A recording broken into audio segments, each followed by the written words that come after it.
I'm running a marathon on Sunday, so Are I you? could use some of that Dracula bat power. Yeah, I'll show you, I'll tell you the tricks. Oh yeah, please do, because I would love to run past. Welcome to your life. What is it you are seeking? I want the power to destroy my enemies and save my family. There's no turning back. Drink Dracula.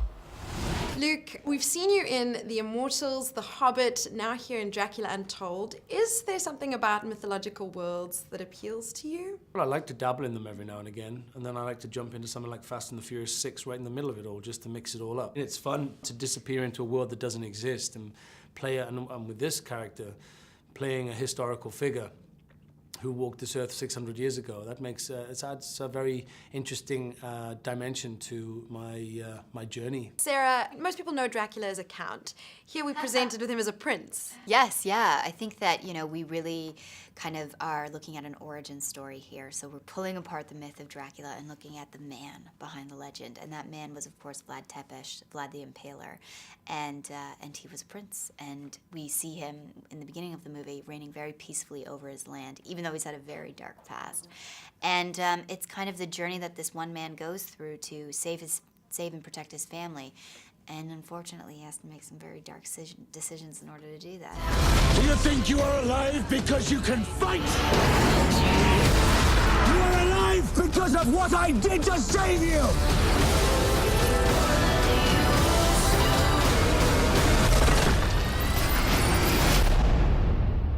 The writers managed to merge a fictional character with a historical figure who actually did inspire Bram Stoker 400 years after his death.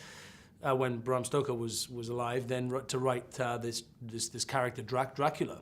Vlad's surname is Dracul, so the whole legacy comes from this historical figure. So yes, it was interesting to focus more on the human and this man's journey. What do you think, is making it ripe for a retelling right now? You mentioned Bram Stoker. That was so many years ago. As you know, there's a huge amount in film and television, but this story is a different story.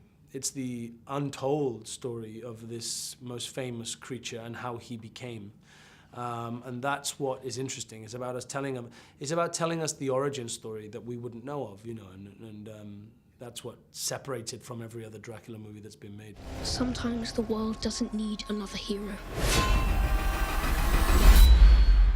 Sometimes what it needs is a monster. In South Africa, Halloween hasn't always been such a big deal. I don't know about Wales. Has it been something that you used to do? I never used to do it, no. Yeah. I was brought up in a very religious upbringing, so I never used to do that. But no, Never Halloween, used to dress up as Dracula? No, none of that. Canada? Halloween is a huge deal in Canada. Mm-hmm. It's a really big deal. And actually, when we were shooting the film last year, Luke Evans threw this banging Halloween party, and the whole cast and crew went, and we all dressed up, and it was kind of near the end of our shoot, so we were all, really tired, and he just rallied everyone, and we had this amazing night. And you all had costumes anyway, right? Yes, yeah, we all dressed up very differently, though. We'll probably be seeing a few of those out on the street this Halloween. Yeah, I hope so. That would be really cool if people kind of went as Vlad the Impaler. It would be a really intense costume that they could walk around with like a stick with a body. Oh, no. That'd be really gross. That would be gross. Yeah.